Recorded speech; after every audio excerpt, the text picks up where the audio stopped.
সরকার কর্তৃক যে তফসিল ঘোষণা হবে সেই তফসিল ঘোষণা অনুযায়ী নিয়মেই অনুষ্ঠিত হবে। যেহেতু আমাদের রূপগঞ্জ ইউনিয়ন পরিষদ নির্বাচন নিয়ে কিছু জটিলতা আছে, মানুষের মধ্যে এক ধরনের কানাঘুষা চলছে যে এই পূর্বাচল এবং রূপগঞ্জের সীমানা কেন্দ্রিক যে জটিলতা, সেই জটিলতার কারণে নাকি নির্বাচন সময় মতো হবে না।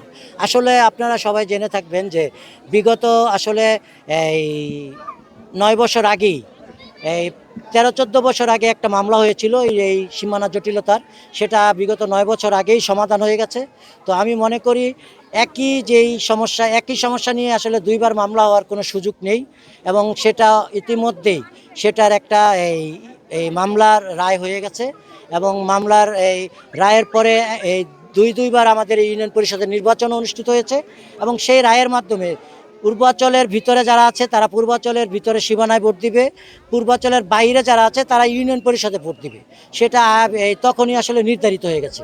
তো এখন নতুন করে সেই জটিলতাকে আসলে এই সামনে নিয়ে আসার কোনো সুযোগ নেই। একটি কুচক্রী মহল, বিভ্রান্তকারী চক্র সবসময় এই ধরনের সুযোগ খোঁজে, কিন্তু তাদের এই সুযোগ আসলে তারা পাবে না। আমাদের মাননীয় সংসদ সদস্য, রূপগঞ্জের মাটি ও মানুষের প্রাণপ্রিয় নেতা, উনি ইতিমধ্যেই বলেছেন রূপগঞ্জ ইউনিয়নের পরিষদ নির্বাচন যথাসময়ে অনুষ্ঠিত হবে, এবং সুষ্ঠু নিরপেক্ষ নির্বাচন অনুষ্ঠিত হবে, এবং জনগণের ভোটের মাধ্যমেই সবাইকে নির্বাচিত হতে হবে। তো আমি মনে করি যে রূপগঞ্জ ইউনিয়ন পরিষদের নির্বাচন নিয়ে যে দ্বিধা দ্বন্দ্ব, সেটার কোনো সুযোগ নেই। যেই সুযোগের কথা বলা হচ্ছে সেটা বিগত 9 বছর আগেই সেটা সমাধান হয়েছে। আমি মনে করি এই বছর, এই 2026-এর সরকার কর্তৃক যেই তফসিল ঘোষণা হবে, সেই তারিখ অনুযায়ী এবং নিয়ম অনুযায়ী যথাসময়ে রূপগঞ্জ ইউনিয়ন পরিষদের নির্বাচন অনুষ্ঠিত হবে, এবং জনগণ নিরাপদে নির্বিঘ্নে ভোট দিবে, এবং তাদের জনপ্রতিনিধি তারা নির্বাচিত করতে পারবে। আমি নির্বাচিত হলে জনগণের জন্য অনেক কিছু করব, আমি বিষয়টা এভাবে ধরি না। আমি আমার ছোটবেলা থেকে, ছাত্র জীবন থেকে আমি এই দেশের মানুষের পাশে থাকার চেষ্টা করেছি, আমার পরিবারও সবসময় পাশে থাকার চেষ্টা করেছে। আমি যখন সক্রিয় রাজনীতিতে অংশগ্রহণ করা শুরু করলাম, তখন থেকে আমি আমার জায়গা থেকে আমাদের ইউনিয়নবাসীর জন্য আমি কাজ করে চলেছি।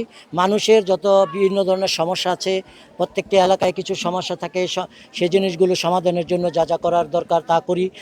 ছোট ছোট রাস্তার দরকার পড়ে, সেগুলো আমরা মেরামত করে দেই। মানুষের অনেক আপনার গরিব অসহায় মানুষ রয়েছে যারা টাকার অভাবে, যাদের সন্তানদের পড়ালেখা করতে পারতেছে না, সেগুলো আমরা আমাদের জায়গা থেকে সমাধান করে দেই।